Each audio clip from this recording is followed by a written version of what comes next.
more, mate. I'll record all in there. Right. So, welcome to the show. It's no idea yet. I am Johnny, the host for this week. Hello. We've got Alistair. Hello. And we've got Freddie. Hello there. Join us on a journey of where we chat about what we think we know about, and then we go away for a week, and then we learn what we actually didn't know. And it's all about no idea yet. So we will get to the yet bit, though, so it's fine. And we don't know what the episode topic is this week. I do. These guys don't. Yet. What it's going to be. It's airports.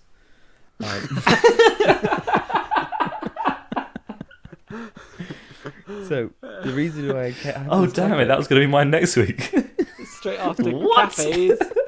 cafes, hospitals, schools, and airports. So the reason we why gone from GCSE topics to kindergarten topics.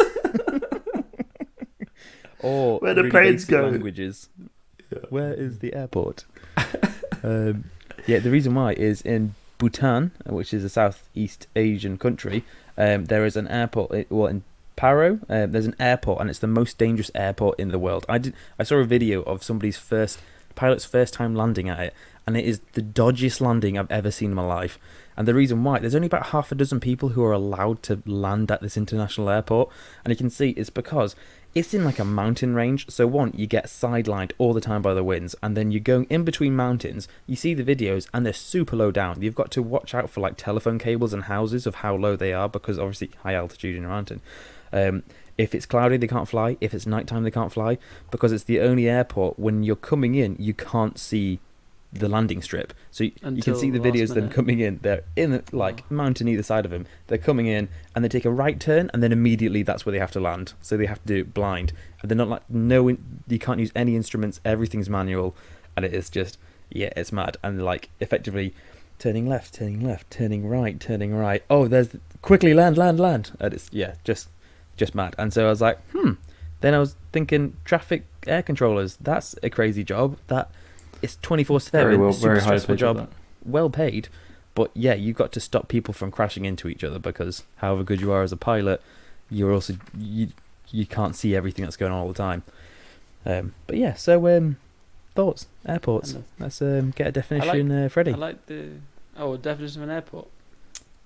I'm gonna say something to do with internationalness, or I guess not, because you can have domestic. I guess car park for planes. Closer. Car park for planes. Car park for planes. Ah. My thing would Plane be park. the biggest thing with airports was first impressions. Think What? about it. When anyone comes of to a your country, it's their first impression of your country is your airport. Sorry. So a lot of countries I've been to that care about their sort of image as a country put a lot of effort into their airport. What's a country Dubai that doesn't is one of care? No, countries who really care, like China's obviously the most obvious one, but like you say about Dubai, like Singapore, like they've got just phenomenal airports. They're just so nice. And then we were like, UK, going to Luton, mate, you'll be alright. I never even thought about it. You're so right. That is literally the first thing someone will ever see. It's always the first thing. So if you go to Abu Dhabi, you can see the Ferrari world from outside the plane, and it's mad. It's a massive red little triangle-y thing with a big logo on top, and you can see like a Ferrari world from an airplane. It's great. But yeah, totally. That's such a thing of like how. And I know Abi's dad, countries' brands are very important to that. Not forever. I mean, the brand of how people perceive their country. So yeah. I think he helped with. I think it was one of the airports, and it's like the amount of money they spend on an airport is insane. It's so much, and I guess first you're thinking, it's just like a private company which just has planes, but the country's also going to be like, we want to make sure this is good. Well, if you want to show off. Spick and span.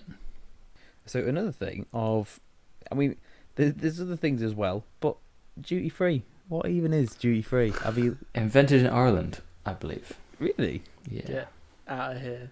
Go on. Is that it? That's my fact. Cool. It's because of the border. It's obviously a tax thing. That's the definition of it. But it was actually, I think it was designed as something to like.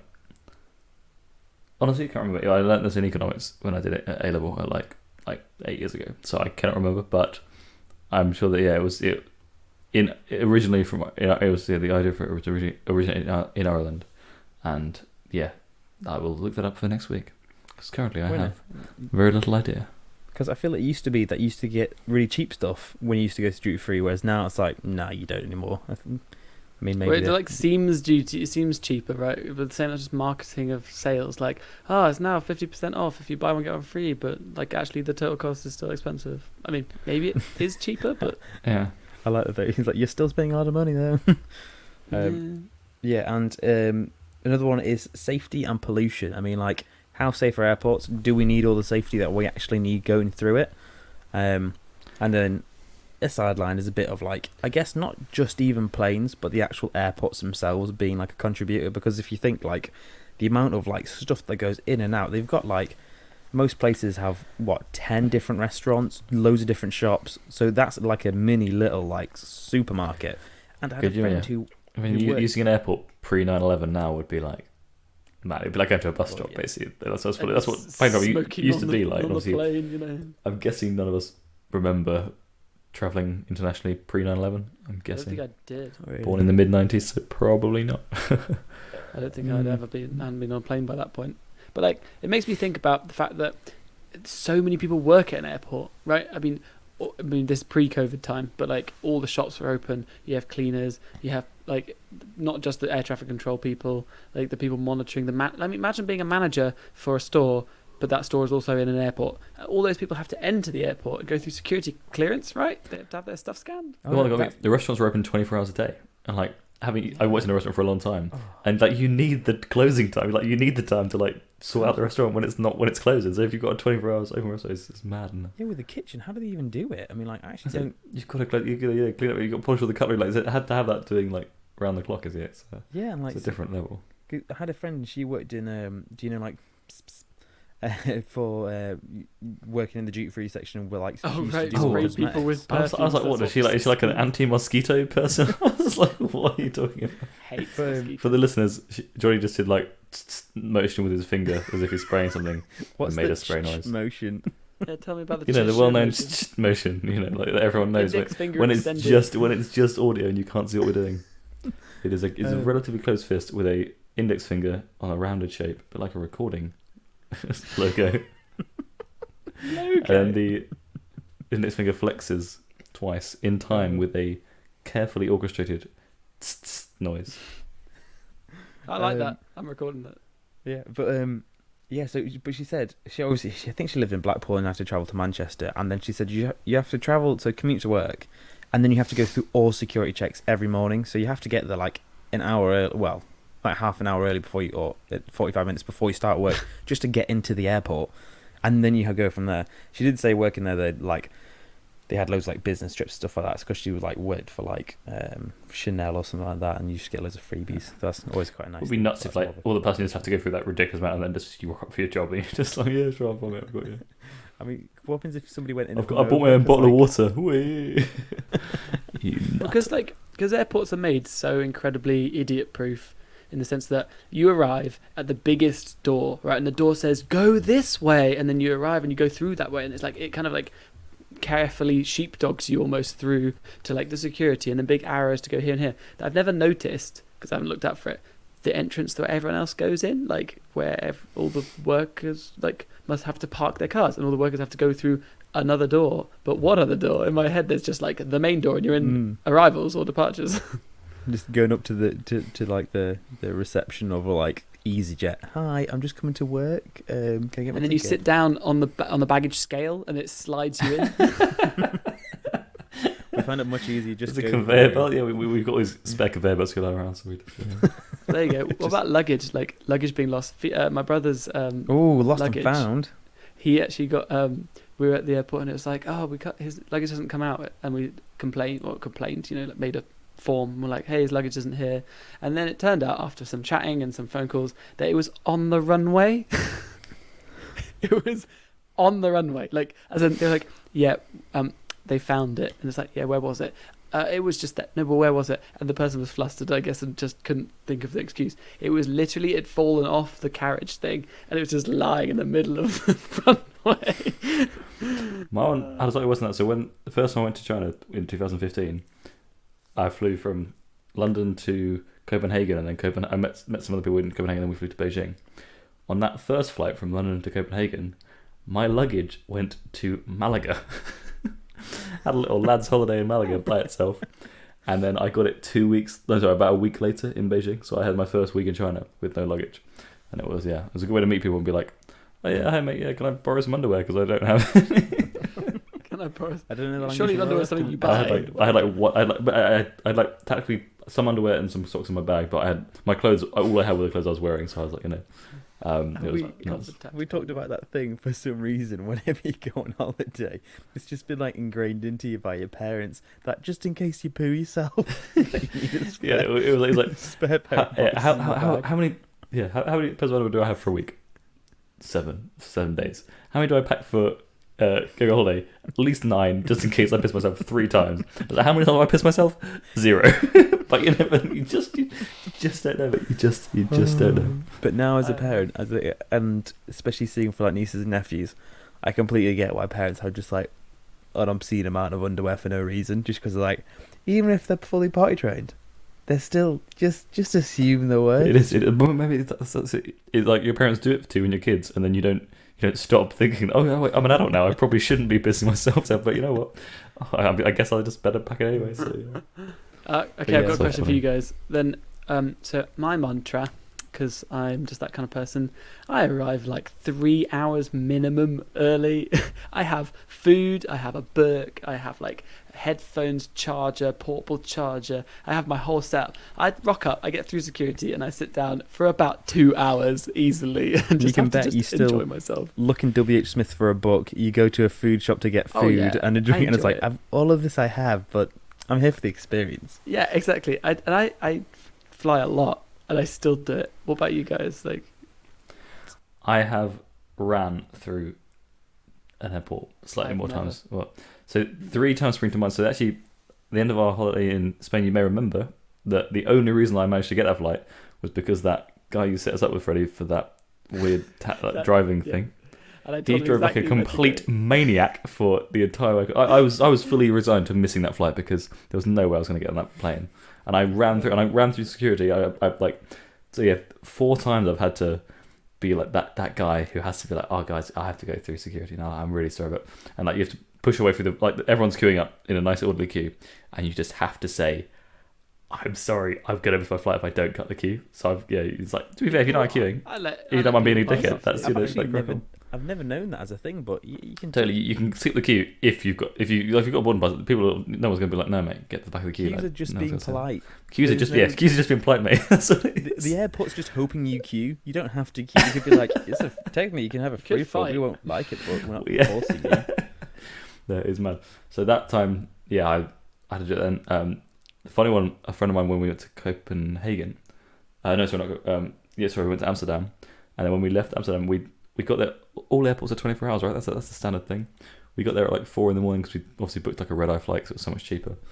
And we got there, and it was like up 1:30 in, 3 o'clock in, expecting, we'll just go in, we'll have an uncomfortable sleep inside the airport. No, the airport didn't open until 6 o'clock in. So we just stuck outside the airport for like 3 or 4 hours, which is miserable. And then when we got in, we obviously just sort of fell asleep in the airport, and then we got woken up. I think someone gave us a bag of food because I don't know what they would thought. And then here's a bag of food. And I hit my friend with my hat to wake him up because I thought we had to wake up to get the flight. And then he thought someone had thrown the bag of food at him, so he was like offended. This is really bizarre thing. Anyway, we nearly missed that flight. That we had to run through security again for that, and we'd been there for like 7 hours, but nearly missed that. And then a couple. The other day, the last flight I got actually in 2020 was just like I just sat in the lobby, misread the sign, just chewing in the bit, and then didn't actually make it to my dear. Honestly, none of this resonates with me whatsoever. Freddie, if you and I travel together somewhere like that, you're gonna hate me with a bag. And in Thailand Thailand as well, I ran through an airport in Thailand because I nearly missed my flight. It's I've done a lot of running through airports. It's a real exciting bit of a game you play. It's all the being delayed is probably all because like for me it's like always like we went on quite a few holidays with my mum and stuff like that, and so she was always like 3 hours early to everything. But then I imagine like if you've got kids, you're like assume everything's going to take way longer than it needs to be. Like So you just always super prepare. And then if you ever go on like a uni trip or anything with school, it's like you can bet they're like, yeah, we're going to make sure we're like 5 hours early because there's going to be loads of kids and it's going to take time. My friend Simon, he when he's doing he's working during his PhD, but he lived in London, like a bit out of it. So and then he lived by the train station, which then went straight to the airport. And he said the latest he's ever left it was he had about 15 minutes to catch his flight, and he was still at home to get to the train to get to the airport. And then he didn't, because it was just for work, he only had like hand luggage, so he said he didn't have to wait for anything like that. But he said, yeah, he's left it being like, he got used to the point of leaving it like half an hour until he left his home to get a flight. I feel and like, sick. Oh, because you're so used to being. I was like, oh, I just could have that close. Oh yeah, no, I'm definitely. You can't. The only time I've nearly missed a flight, and this isn't even the topic, it's just about airports, but it was because my family and I we needed to get on a ferry to go across from the island to the airport. We were in Croatia for our last minute holiday one year, and the ferry was like cancelled, and there was like a big backup queue, and everyone's like, oh crap, because my family were already leaving like 3 ferries ahead of time. We just made it across, and like we literally dumped the car that was a rental car like at the side of the road and ran into the airport. And like, apparently it worked, and we weren't fined, but cool. Right, so I think we'll start going through this. So the questions to take away, it's going to be just a little bit about traffic controllers. I feel that's just like a really cool thing. Just like, they're just mad, aren't they? I love that. Let's get away with these stories. Tone it down. We're going to tone it down a bit, boys. Right? Yeah. Traffic controllers, like Thomas the Tank Engine, but for planes. Duty free. What's that all about? And safety and pollution.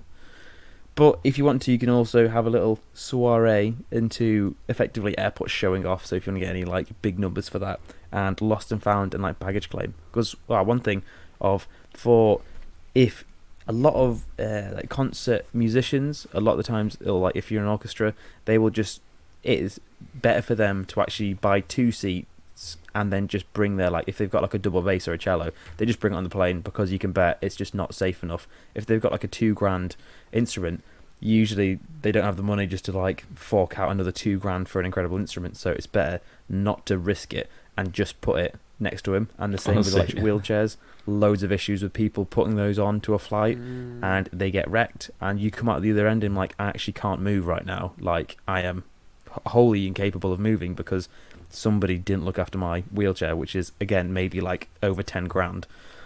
But yeah, that's disabilities in airports. That's a whole thing. Like, security. Disabilities in general. That's a whole thing. Yeah, and also for dogs in the hold. There's once there's a baggage hold. It has a temperature in that, and they either turn it on or turn it off for a flight. If there's nothing in it, they just turn it off, so it'll be freezing cold, like you're in super high altitude. I know where this is going. Yeah, and sometimes if people's animals have been on, if they forget to turn on the heaters, then they just freeze, and that's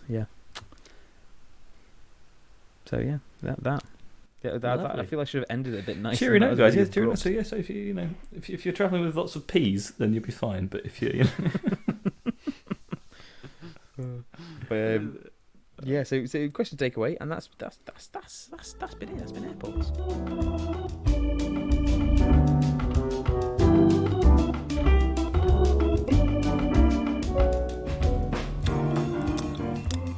I'd like you to welcome us back to the show. Hello.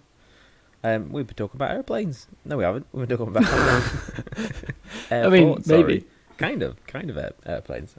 So, first off, we'll go straight into it. Definition: a complex of runways and buildings for the takeoff, landing, and maintenance of civil aircraft with facilities for passengers. And another definition saying, also known as air terminal, aerodrome, or airfields, sites and installation for the takeoff and landing of aircraft. An airport usually has paved runways and maintenance facilities and serves as a terminal for passengers and cargo. So, fascinating. It's just riveting. So let's get to it. Freddie, take it away. What's some nice, interesting facts you learned about airports today? So I learned, because you asked us to go away about duty free, so I learned a bit about duty free. I learned some fun facts about different sized airports. some general facts, and I also had an interview. Well, the only thing I learned about... Did you learn a lot about duty free? I learned a little bit. Only like a definition of it, effectively. Okay, I'll give you the overview after. Oh, you want to give your definition then? Is that what you're saying? Duty free.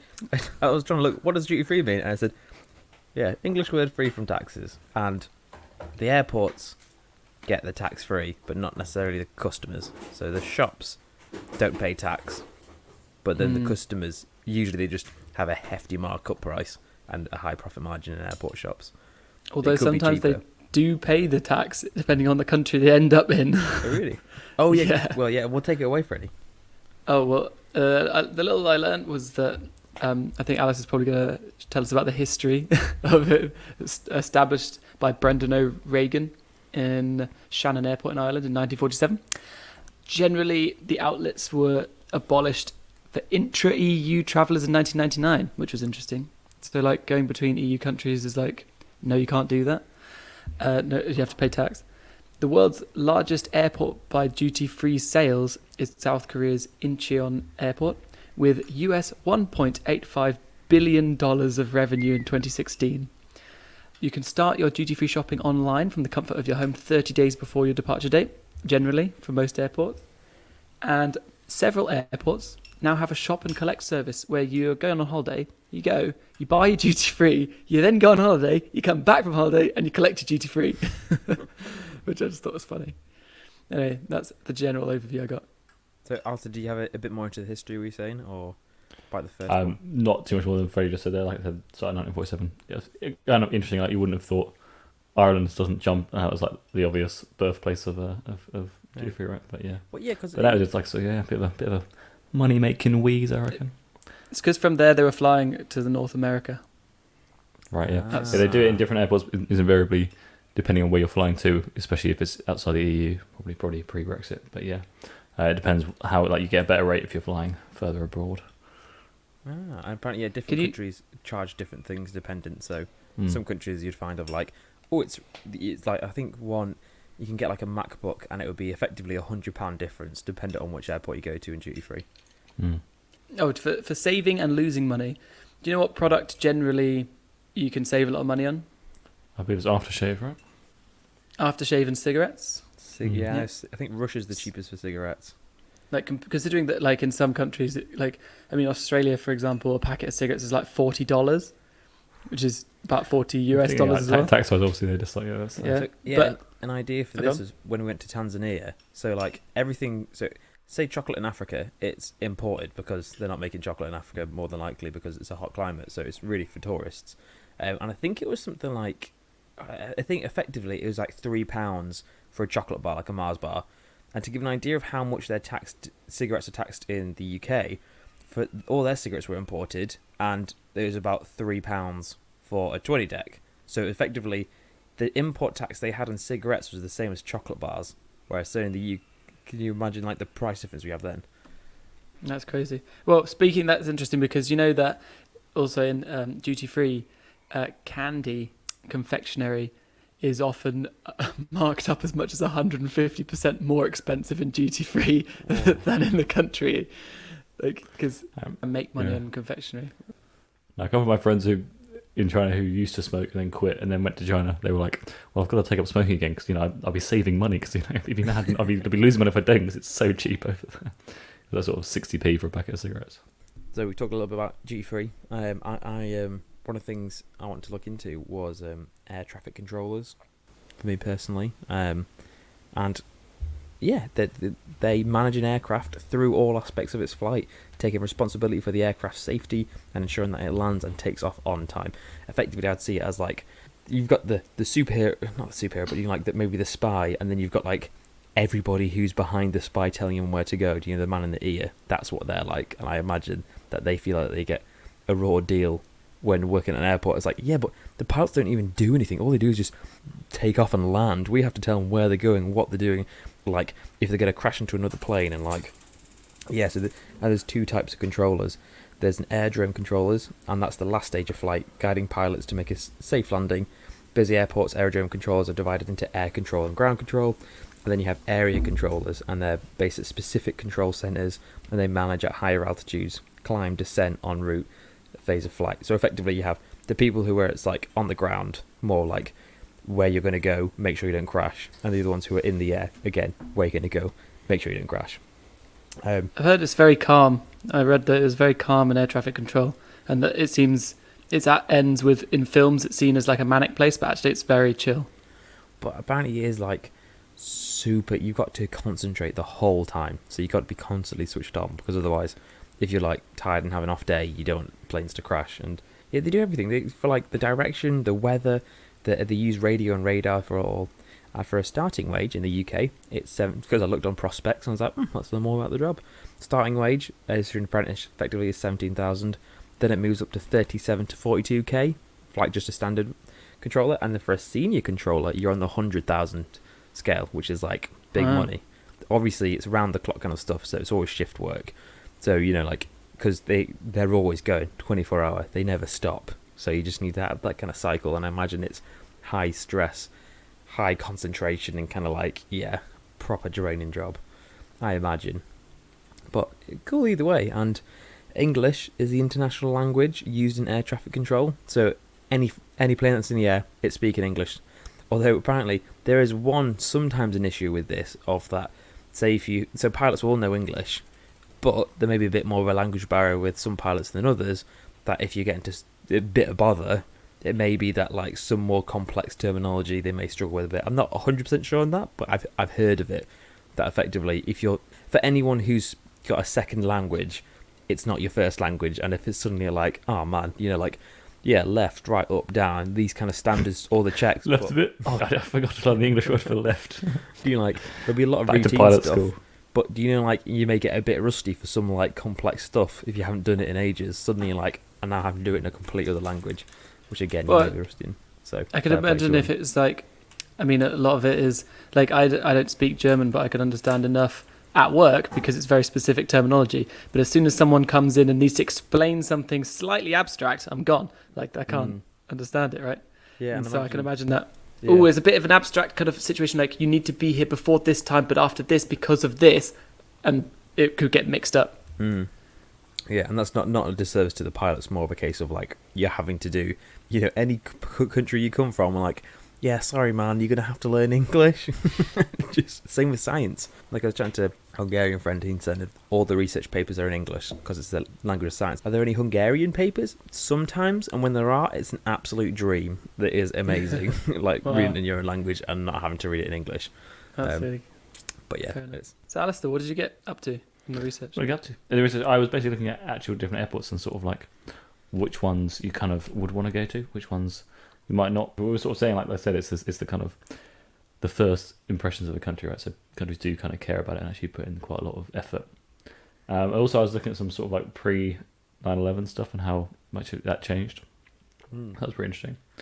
And I was thinking, like, there's like, you kind of forget quite how many airports there are. Like, although you think, oh, airports are big ones, but the little tiny ones actually, it's quite impressive how much you actually have to do, even though it's a tiny airport, if that makes sense, security wise and everything else. So could you go into a bit of like, because saying about the 9/11 thing, you reminded me previously of like, I remember I went to Canada when I was about 6 or something, I can't remember, and we got to have a look in the pilot's cockpit. I think mid-flight they were like, "Oh, would you like some, like young kids? Would you like to come see like the cockpit?" And you're like, "Yeah," and you got to see it, and it was all really cool. And like, you wouldn't even dare dream of doing that now. Like somebody opening up the cockpit just to kind of let somebody in. So do you find a bit more about like pre 9/11 stuff? Yeah, that's obviously that's a really good example. Yeah, there was obviously the huge difference is like just the build up to it. Like it used to just be basically the same as getting on a bus. Like you just rock up, check your luggage in, and they'd be like, "Yeah, sure, here you go, walk up to the plane." I think how it's portrayed in a lot of movies as well is quite a funny one with that. Like how obviously it's a movie, but yeah, how easy it actually was just that whole that one event basically changed air travel forever, which obviously changed a lot more things than just that. But yeah. My question that I looked at a lot of just stats to try and I really wanted a stat that just told me, even I probably would have just believed anything by the end of it, but I couldn't find it. Like, has the increase in security caught more people trying to do bad things? And I couldn't find it anywhere. I couldn't find any proof that this improvement in security had actually stopped more attacks, because also you could argue that there are maybe more attacks than there were before. So, how do you balance it? So I couldn't find that. I heard, is it Ryan Ruins Everything or something like that? That like...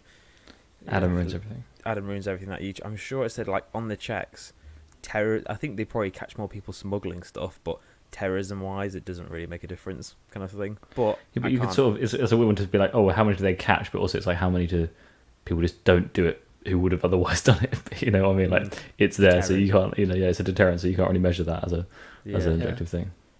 Yeah, something was like, we don't know how well it worked because we had one major attack, and then after that, we made sure it would never happen again. So. Yeah. Yeah. I've got this rock. It keeps tigers away. Do you see any tigers around here? Exactly. Bingo. Yeah. Well, I mean, like, there's that. It has backfired, right? There was that quite high profile story about the pilot who drove the plane into the edge of a cliff and no one could get into the cockpit to stop him. So it was sort of like, wow, the twist of that. Yeah. Had they been able to get into the cockpit, they could have stopped him. But yeah. Pretty nasty way to go. But yeah. Hopefully in those situations it's more a case of like checking your pilots. So I'm sure, I don't know if it's after that, I'm sure it's a case of checking in with the mental health, just how you doing? Like pretty extreme things of being like making sure you're like psychologically all there and like safe to fly, because at the end of the day it's not like, well, even with the driving a bus, you've still got a load of people put on an airplane. It is like the damage you can do is huge. Saying about the airports being like the first place you go into, and like countries put an effort into it. I was chatting to my father-in-law, and he worked on Dubai Airport, and he did Concourse 2 and Terminal 3, so they did it in one go. So I think... Do you mean Concorde? No, Concourse. So what's I think it's effectively where you go in between terminals. An airport terminal is a building at an airport where passengers transfer between ground transportation and the facilities that allow them to board and disembark from an aircraft. Within the terminal, passengers purchase tickets, transfer their luggage, and go through security. So it's a different part of the airport, effectively. So you think of a terminal, and then that's just another part. Anyway, that cost $2 billion for them to do that. And so two parts of it. And, which is mad, it took 30,000 people over 3 years. The team they had to build that was 30,000 people, which is just an insane amount. And so to give an idea, he was saying that because... at the time, to get that workforce on, you'd have 600. So a coach holds 50 guys, and so in a day you'd need 600 coaches. And he said it was a constant stream of people in and out, in and out. And he said you get airside and landside. If you're airside, it means you're near the planes. That means you have full security to go through, as with any airport. So imagine 30,000 people you've got to get through, in and out, constant stream. I mean, that's just an airport every day, I guess, but. Absolutely just mad. That kind of. Did you find out where, like, if the workers go for a different place than the? So yeah, apparently they go through like a. So it's not the main. What do you call it? Yeah, they go through a separate. I think like with all the staff effectively or something like that. So it's not staff like entrance. Kinda, yeah. So I think they still have it. It's not a specific one for them, but yeah, I think there's a separate kind of entrance or something. But the idea of 30,000 people at any one time on a work site is absolutely ridiculous, and that's 3 years. Yeah. 2 billion, just crazy. I'll see you were saying about, would you find any other kind of airports which were similar? Like, it's the first protocol that you come to when you're landing, you see? Well, I think I've noticed myself when I've been sort of, back in the day when I left the UK, Heathrow's quite well known for it, just as an example, for all of our international listeners, there's lots of Instagram opportunities, I believe. You can, there's like some angel wing bits and bobs, really exciting stuff. But no, just enjoying it. I think, like, obviously, like I said, Singapore was a standout one with all its like crazy, like I think it's got like a butterfly garden and all sorts of things like this. So yeah, just crazy. Freddie, so let's go to you, Freddie. Go on, give us the deets. Well, mentioning Heathrow Airport, I spoke with Duncan Pickard, who was the head of pavement and infrastructure team, senior project manager, and later the program director for the building of Terminal 2, originally Heathrow East, until the end of the project in 2014. Wow, that's there you go. Would you like to hear what he had to say? Yes, please. So the first question I asked was, how much thought goes into planning the design of an airport as the first impression of a country? Because this is what we were speaking about. His answer was, A lot of planning flaws into the terminal design. As you say, it is the first impression that visitors, business or pleasure get out of the country. Therefore, you're looking to make a baggage reclaim fast and efficient, passport control quick, and with the shortest possible queues. He did then add that this is actually driven by Border Force and not the airport operator, and that the issue of queues at passport control is usually dependent on a number of officers. This is governed by Border Force. The airport operator's role is to design a facility with the right number of desks, the ability to introduce new technologies such as e-passports, and also provide a pleasant environment, as there will inevitably be some queues. There is also a requirement to enable Border Force to monitor passengers remotely. The next question I asked, which was, are there any surprises in the costs of building terminals? Because, I mean, like you just mentioned about the 2 billion? 2 billion, yeah. That's crazy. He said, there's not actually any surprising costs in general, just costs specific to airports. Sometimes they account for different things, but it's not really a surprise. It just depends on the airport. For every thing called budgeting, so we know. Yeah, exactly. In general, he said that security working airside is expensive. Like you just said about the 300,000 people or 30,000 people. It's expensive because all of the people, equipment and material have to be screened. Not just the people, everything they bring with them. Oh, man. Can you imagine? Yeah. Is this a bomb? No, it's not. It's just some lunch. tools, mate. You asked me that yesterday sandwich. and the day before. Yeah. I then asked if he had any interesting facts, and he said it was surprising that actually totally new terminal buildings, runways or airports are rare. Usually it's just redevelopment of existing areas, which was the case for Heathrow Terminal 2. This was a redo of an airport, I think, from for terminal since built in Victorian times, I think. Wow. And I just asked if there's anything he'd like to add, and he finished with saying, he would say that Heathrow has led the world on developing fantastic terminal buildings, starting with T5 and lately T2, both designed to make the experience of flying a real pleasure, great design and a wayfinding, to make them easy to navigate and fantastic facilities for retail, shopping and F&B. And I thanked him for his time. Oh, thank you very much, Duncan. Yeah. So I'm curious, Fred, you just said the first airport in Victorian times, right? No, it's not the first. I think Terminal 2 was built in Victorian times. It's been revamped. Okay, only because, refixed up. I just googled, like, Victorian times officially ended in 1901, and the Wright brothers' first ever flight ever was in 1903, so I feel like airports in Victorian times don't have a huge amount of Hot air balloons. Come on now. I think I might be mixing something up, like it was called Victoria or something. There's something to do with that I missed. I'm just like, okay. Yeah, Alice is always going to be busting your balls. Horse-drawn planes. Hey, that's good. Like, I mean, you have to Pegasus. check it. There you go. It was originally known as the Queen's Terminal. I'm just mixing everything up in my head. Yeah, my bad. It was obviously built post the invention of flight. Yeah. I was just like, you know what? That is funny. It's pretty close. Only 2 years. 2 years out. One fun thing I thought about the pollution of airports. They said studies found that if you live near an airport, you experience a higher rate of respiratory problems due to airplane emissions, which I think you could probably imagine. It's the same with if you live next to a busier road, you can bet your lungs are going to be a little bit blacker than somebody who lives in the middle of nowhere. And this is Salvino, our Freddie, as in Dr. Salvino from uni. He's done, and this is also from the PhD student who we made mates with, Andy Wolfton. Their studies they did was on chiff-chaffs in the Manchester airport, near the airport, to see what the kind of effects were. So they went in between kind of more natural ones and then ones near an airport, and they found out that they're way more aggressive and they've got a lower frequency. They're like a smoker's cough, basically. Yeah, and it suggests its potential impaired hearing. But the way they knew they're more aggressive is when they had a little speaker doing chiff-chaff calls, birds were 5 times more likely to attack that speaker emitting the bird song. So it's like, oh, well. We lost a lot of speakers doing this test. But yeah, it shows that thing of the effect airports have on natural wildlife. I mean, let alone is it bad for us in the sense of, you're going to have more issues, like respiratory issues, or a higher likelihood of them. You're also, like, just general wildlife nearby is being affected by it. Mm. I saw quite a funny, interesting thing recently, actually, which is related to this very much so, and it was just like such a simple example that I haven't actually heard before. It's just basically saying, pretty undisputable fact, right, that if you go into your garage, all shut up, sit in the car, petrol diesel car, turn it on, and sit in there, you will die, right? From like Yes. the emissions. It's pretty well known that would happen, right? It's like just that is what is happening to the Earth, just in a bigger way with all our billions of cars driving around all the time.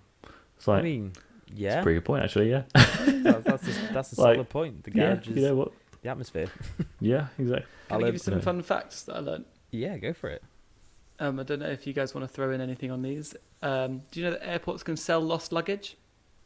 Oh, I have heard this. Yeah, they auction it, and you can just buy like a random. You don't even know what's in it. And so it's like a sort of lucky dip of like what's in this luggage. Ooh. That's wild. I don't know how it works with different airports. Airports charge airlines an exorbitant fee for the privilege of landing on their runways on certain days or times. In fact, can you give me a guess for how much in 2016 Oman Air paid Air France for an early morning arrival slot at London Heathrow Airport for... I don't even know if there was an event then, but I don't know. Wimbledon. But yeah, guess how much for an early morning arrival slot? 10,000? I don't know. 10,000, nice. Alistair? Get like 26,000. 75 75,000. million. Oh my days! Wait, what? Oh, to land one plane. I don't know if it's one plane or if it's like a slot for a couple of planes. But Is every seat first class? I don't know. It just says Is in that 2016, standard? Oman Air paid Air France $75 million for an early morning arrival slot at London Heathrow Airport. I have no idea. I love the idea of like some doing like passenger pilot with like 2 seats in it. He's like, yeah, that's 75 million. What? No. Whoa, pull up. No, it just comes as a parking ticket. They just put it in the plane's windscreen. Yeah, when you leave through the gate. But they say this is the key reason why airfares increased over the past 10 or so years, past decade. I mean, that's in all the times you've got us to guess anything on this podcast. We've never been that wildly out. Whereas we were both fully invested that you were going to say 75,000 after we lowballed it with 10,000 and 20 something. That's amazing. To finish off my fun facts, 74% of flights arrive on time, so about 3/4. So they kind of edit arrival times or change them as they go to make it look like planes are landing on time. The letter X in airport codes means nothing. So LAX is just LA. It's just that they had to add an X because they needed 3 letters. Okay. I wasn't sure if it was because of repeated stuff, but it's just to get the 3 letters. Yeah. No To be fair, there's not that many that only have 2, right? I mean, I don't know. But I just thought. I mean, couldn't London just have L? I was going to say it depends. LA is not. Yeah, LA is the nickname. It's not. Yeah, I guess. You could, right? My last one is City just of airports are Angels. designed to stop you from getting lost. Like it's meant to be super easy to navigate through them, which is how they're laid out. That's cool. They're my That fun makes facts. I've, not a fun fact, but just a kind of a by proxy. That's cool. So somebody I used to work with, his dad flew for Iraqi Airlines, but my mate has a picture of his dad with him as the pilot shaking hands with Saddam Hussein on a flight because he gave him thing. I was like, I mean that's just mad though, isn't it? Could you imagine having that photo? You'd be like, oh wow. So yeah, he showed me this picture. And you're like, look at this. I was like, wow, that's insane. That is a really interesting Seriously niche. Oh yeah, I mean, but Alistair, got any or Freddie, any little extra facts before we start to wrap up? size of airports. So I'm going to give you the tear on the scales. Okay, the tear of the scales. We're going to scale up. Heathrow is 12.14 kilometers squared. Okay, keep that in your head. 12.4. Okay, 12.14. Okay, fair enough. Good, big, small, not sure. That sounds big. How big's the smallest airport? Kilometre square. I feel like less than that, yeah. I actually Like couldn't a get tiny a building square and then for like it. It's just just- 400 meters long. I was going to say, there'd be one that's just It's one a path. runway, right? It's a runway and a building. It's the Juanco or Juancho, not sure how to say it, Urauskin Airport. As you can imagine, it's pretty small. Okay, then we're gonna go to the big boy. How big is King Fahd International Airport in Dammam, Saudi Arabia? Kilometers squared. It's going to be a doozy. So what was Heathrow? 12? 12. 75 million. Not far off. I want to say like in the hundreds, as in like, let's say 700. 700 square kilometers. 76.996. Oh my days! It was 75 million, more or less. Jesus Christ. This is the size of New York City. So it's 70. So you have to get to your flight 6 hours early because it takes you 2 hours to get across the airport. 776 square K. Wow, that's still an outrageous sight. Though, right. Yeah. But I was like picturing this metropolis of like shops. It's not like this is mainly the. It's just got really long runways. Really yes. long. Okay, Alistair, you've earned yourself a question. How long are its runways? You've earned yourself a question. Bit of digger. I feel like they're going to be around about 7 kilometers. No, 4K, 4 kilometers. Wow, still pretty long. Yeah, and its actual buildings, the airport building itself, is just 36.75 kilometers squared, which is just more than triple double the size of Heathrow. triple the size of Heathrow. Right? I think Heathrow's like 12, right?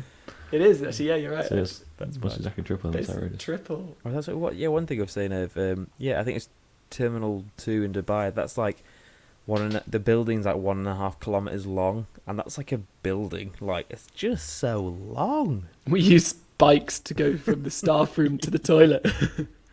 Really bad management of facilities. You can't get lost, but you will get tired when you're walking around the circle. Get all my steps in. My final thing about you saying when about getting lost in airports, also how it's hard to get lost. It's also it's really good for a quick bit of cardio, to get a bit of running. When you're missing your flight, so it's ideal. This is more like a life pro tip of feeling a bit sluggish from like constant travelling. How about just do some cardio in the airport? Go to Saudi Arabia. Get late. Yeah, so I guess if you just ran around, like you just go to the airport to do laps, and everyone thinks you're late for a flight, but you actually just do laps. You just got joggers. You got your joggers. So it's like I must just be like a bit more relaxed for the flight. Yeah. Just gonna do a quick 700k run, just So I'll wrap up there. Thank you. That's been the exciting topic of airports. I hope you've learned a little bit more. We definitely have. It's been fun. Thanks to Duncan as well for giving us a little bit more info on Terminal 2 and Heathrow. That's a proper guest on the show. Well, before we do this, we're going to go to the best time of the week. It's Johnny's little facts for the day.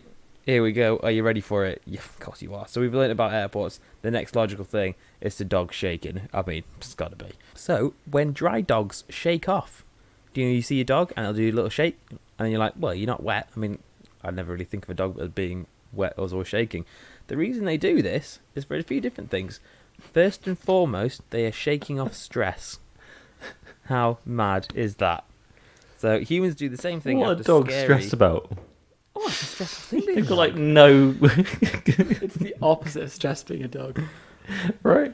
But humans do the same thing. After scary or worrisome encounters, they take a deep breath while saying, "Phew." Shake-off behaviour is your dog's response to dealing with stress. So is that universal to all humans? I got to ask. I'm assuming that if you're a little bit scared, you may like something you do for like dealing with stress. You may physically react, I guess. So is going for a wee really stressful? Because I know people get their pee shivers. Pee shivers.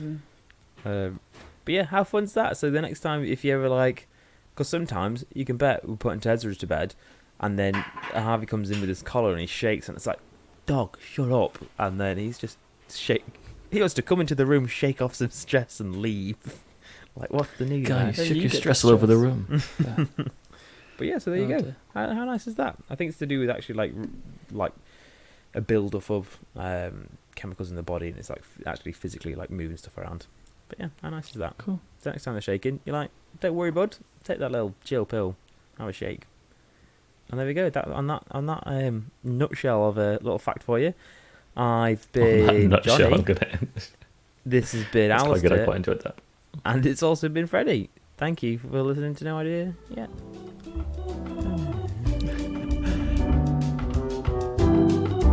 Thank you for listening to No Idea Yet. If you like the show, you can always follow us on Instagram. It's No Idea Yet Podcast. And if you have any comments, information you thought we missed, or recommendations for the future, drop us an email on noideayetpodcast@gmail.com. Stay tuned every Saturday when we drop our new episodes, and thank you for listening.